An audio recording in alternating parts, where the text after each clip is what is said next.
사랑하는 성도 여러분, 영혼이 잘되고 범사가 잘되고 강건하시기를 주 예수님의 이름으로 축원합니다.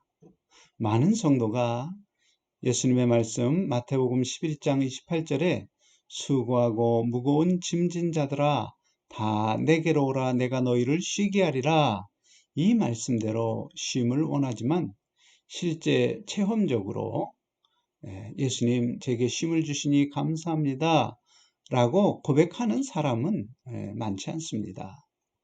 예수는 분명히 쉬게 하리라 말씀하셨는데 성도가 여전히 수고로 일하며 암울하고 또 번민하며 살고 있다면 무언가 잘못된 것입니다.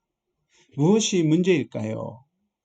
여러분은 보다 나은 삶을 위해 매일 일을 하실 것입니다.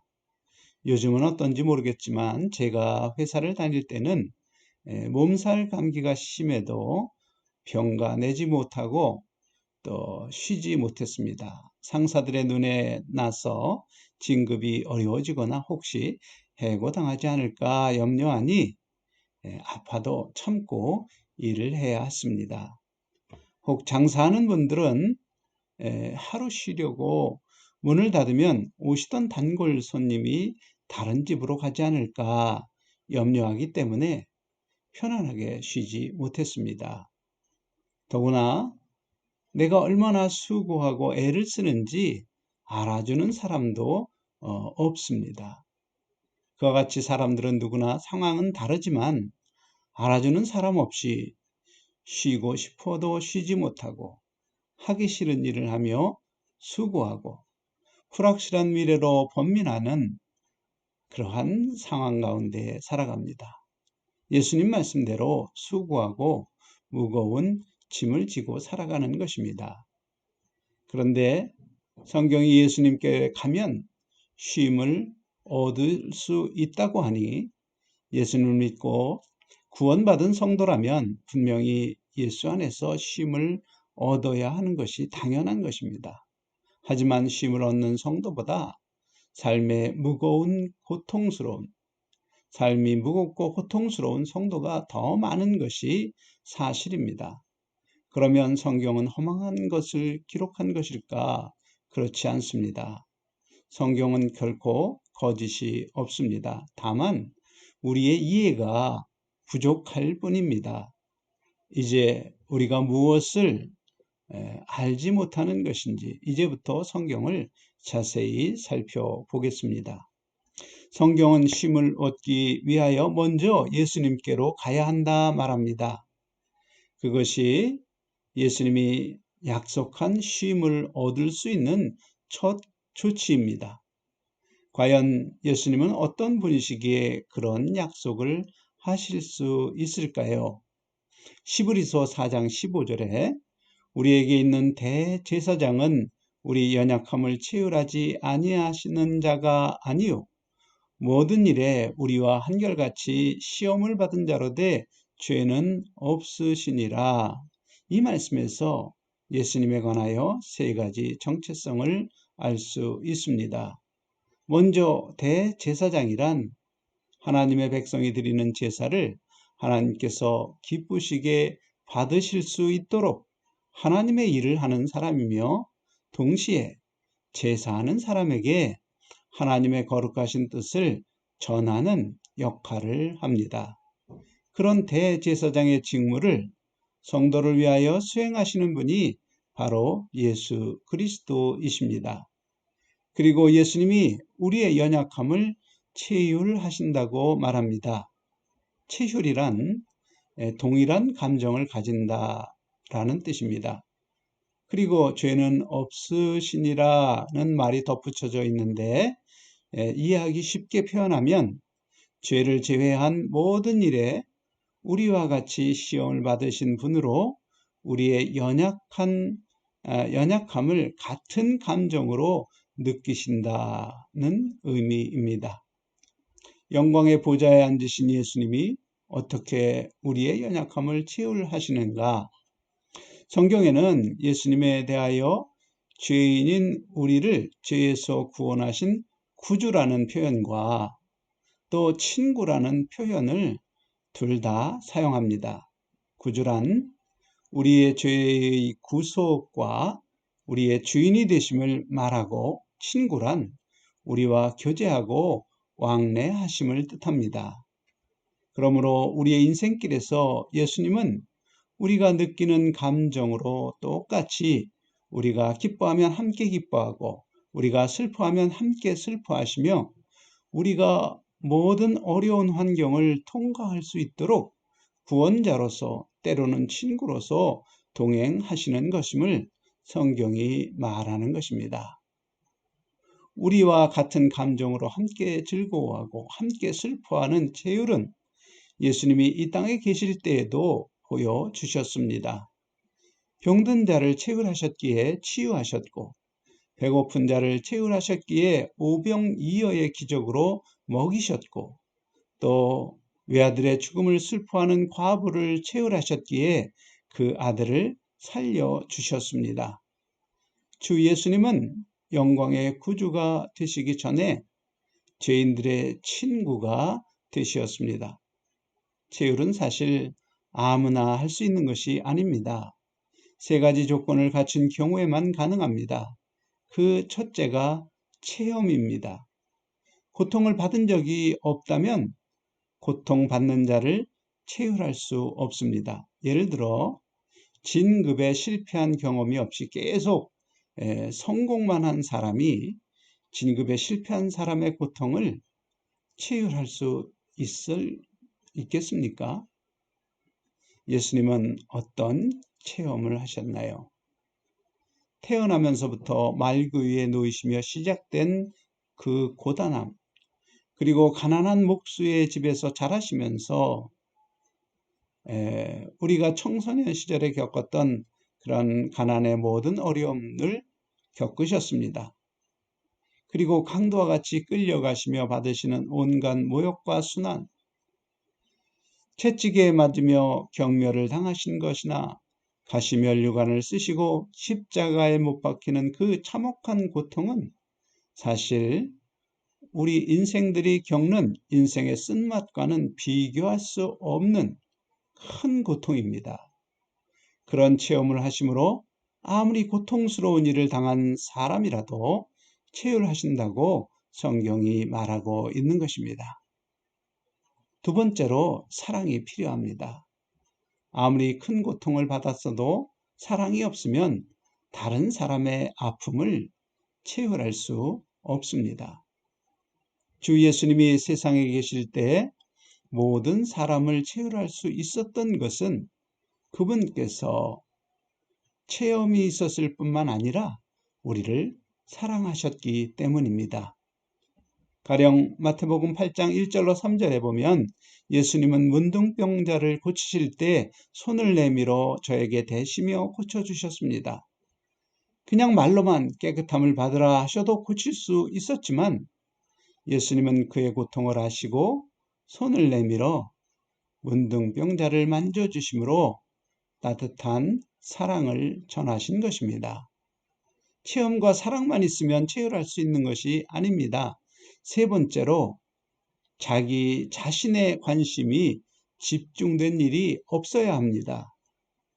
왜냐하면 자기 일에 몰두하면 다른 사람에 대하여 마음이 다치는 것입니다. 예를 들어 드라마를 좋아하는 학생이 지금 드라마의 극적 장면을 보고 있는데 엄마가 설거지 좀 해라 그러면 짜증만 나고 귀에 들리지 않습니다. 또 아버지가 공부해라 그러면 화가 납니다. 사실 예수님은 우리와 다르게 자신의 관심이나 필요를 돌보지 않으셨습니다.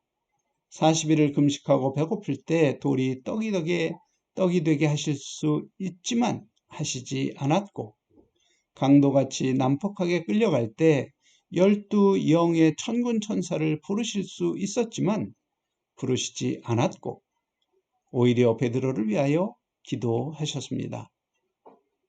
그와 같이 이 세상에 계실 때도 우리를 친구로 대하시며 체휼하신 예수님이 이제 하늘의 대제사장으로 계시며 여전히 우리를 체휼하시고 내게로 오면 우리의 수고하고 무거운 짐을 맡아주시고 쉼을 주신다고 약속하시는 것입니다. 그러므로 예수님의 약속을 믿고 쉼을 얻기 원한다면 예수님께로 가야 합니다. 사랑하는 성도 여러분, 사람이 멀리 있을 때에 가까이 가면 무엇이 달라지나요?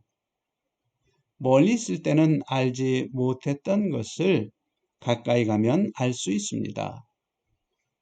무슨 옷을 입었는지, 어떻게 생겼는지 등등 가까이 갈수록 자세히 정확하게 보고 알 수 있습니다. 그뿐만이 아닙니다. 그가 하는 말도 멀리 있을 때는 알아들을 수 없었으나 가까이 가면 분명하고 또렷이 알아들을 수 있습니다. 예수님께로 가는 것은 바로 예수님이 어떠한 분이신지, 또 그분의 말씀이 무슨 말을 하신 것인지 그것을 깨닫는 것을 의미합니다. 그분이 우리의 대제사장이시며 체휼하시는 분이심을 알고 그분이 하시는 말씀, 나의 멍에를 메고 나에게 배우라는 그 말씀의 의미를 바르게 분별하여 깨닫는 것이 바로 예수님께 가는 것입니다.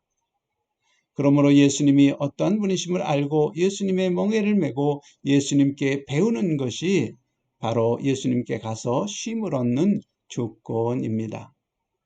앞에서 예수님은 죄인인 우리의 구주가 되시고 또 친구가 되시며 우리를 체휼하시며 우리를 사랑하시며 우리가 하나님 앞에 기쁨이 될 수 있도록 대제사장의 역할을 하시는 분이심을 알았습니다. 이제 멍에를 메고 배우라는 말씀의 의미를 깨달아야 쉼을 얻을 수 있습니다. 멍에라는 것은 소에게 일을 시킬 때 소의 어깨에 메어주는 것입니다. 그러므로 예수님의 멍에란 예수님이 우리에게 시키신 일, 곧 예수님의 증인으로 살며 매는 짐입니다. 그것은 세상을 사랑하지 않고 하나님을 사랑하는 것이며 곧 육체의 정욕과 안목의 정욕과 이생의 자랑을 만족시키려는 삶을 살지 않고 하나님 말씀을 지켜 행하는 삶으로서 예수님의 제자됨을 증언하는 것입니다. 그리고 그 길에서 우리는 예수님께 배워야 합니다. 곧 스승이신 예수님이 보여주신 체휼의 본을 따라야 하는 것입니다. 나의 관심과 나의 편안함을 위하여 내 주변 사람들의 고통을 외면하지 않는 것입니다. 내 주변 사람들의 연약한 모습을 그대로 사랑하는 것입니다. 돈이 있어서 혹은 잘나 보여서가 아니라 연약한 모습 그대로를 사랑하는 것입니다. 그리고 그들의 기쁨에 함께 기뻐하고 그들의 슬픔에 함께 울어주는 것입니다. 이것이 예수님이 우리에게 본으로 보여주신 체휼입니다. 그리고 그것을 배우라 말씀하신 것입니다. 사랑하는 성도 여러분, 예수님이 주신 멍에를 메고 예수님이 보이신 본을 따라 사는 삶이 어떻게 느껴지십니까? 마태복음 11장 30절은 이는 내 멍에는 쉽고 내 짐은 가벼움이라 하셨습니다. 곧 예수님의 말씀처럼 현실에서 여러분이 느끼는 예수님의 멍에와 짐이 가볍습니까? 아니면 예수님의 증인으로 체휼하며 사는 것이 더 수고하고 무거운 짐을 지는 것보다 더 어렵고 더 힘들다고 느끼지는 않는지요? 아니, 예수님은 분명히 쉽고 가볍다고 말씀하셨는데 현실에 나는 어렵고 무겁게 느낀다면 뭔가 잘못된 것입니다. 뭔가 우리가 알지 못하는, 깨닫지 못하는 비밀이 있는 것입니다. 그런데 마태복음 11장 25절에 그 비밀을 하나님께서 어린아이에게 나타내셨다 말합니다. 그리고 지혜롭고 슬기 있는 자에게는 숨기셨다 말씀하셨습니다. 제가 들은 이야기입니다. 저의 집사람이 3살짜리 아이에게 맛있는 것을 주었는데 그 아이가 말하기를 엄마가 먹지 말랬어. 그리고는 받지 않고 먹지 않는 것이었습니다. 그 아이는 자기의 경험에 분명히 그것을 먹으면 맛이 있으므로 먹고 싶었지만 엄마의 말을 더 신뢰함으로 먹지 않았습니다. 이것이 바로 예수님이 언급하신 어린아이의 특징입니다. 자기의 경험과 지혜로 눈에 보이는 맛있는 것이라도 먹지 않고 엄마의 말을 따르는 아이처럼 나의 지혜를 의지하지 않고 나의 주가 되시는 예수님의 말씀을 따라 행하는 자, 그것이 바로 이 비밀을 하나님께서 나타내신 어린아이입니다. 그런 어린아이라면 바로 예수님의 멍에가 쉽고 예수님의 짐이 가벼운 것입니다. 그러므로 내가 만일 예수님의 본을 따라 주위 사람들, 곧 부모, 형제자매, 동료, 친구, 또 한 교회 안에서 함께 지체된 성도들을 채울하며 살아가는 것이 어렵고 무거운 짐이라고 느껴진다면 그것은 내가 하나님 앞에 어린아이가 아니라 스스로 지혜롭고 슬기 있는 자입니다. 쉼을 얻을 수 있는 진리가 감춰져 있는 사람입니다. 오늘 이 말씀을 듣고 마음에 감동이 있는 분이라면 하나님께서 지금 어린아이가 되어라 말씀하시는 것입니다. 어린아이가 되어 성령께서 네게 생각나게 하시는 하나님의 말씀을 지켜 행함으로 너의 수고하고 무거운 짐을 나에게 맡겨라. 그러면 쉼을 얻으리라 말씀하시는 것입니다. 만일 애쓰고 수고하고 암울한 미래에 대해서 번민하고 걱정으로 가득하며 무거운 짐을 지고 고통받고 있다면 예수님이 본을 보이신 체휼하심을 어린아이와 같이 배워서 행하라는 것입니다. 그러면 대제사장이신 예수님이 우리와 함께 기뻐하고 함께 슬퍼하며 그 어려운 인생길에 쉼을 얻도록 인도하시는 것입니다. 그러면 설거지 좀 해라는 말이 들릴 때 내 눈에 즐거운 드라마보다 집안일에 지치신 엄마의 고통이 내 마음에 느껴지는 것입니다.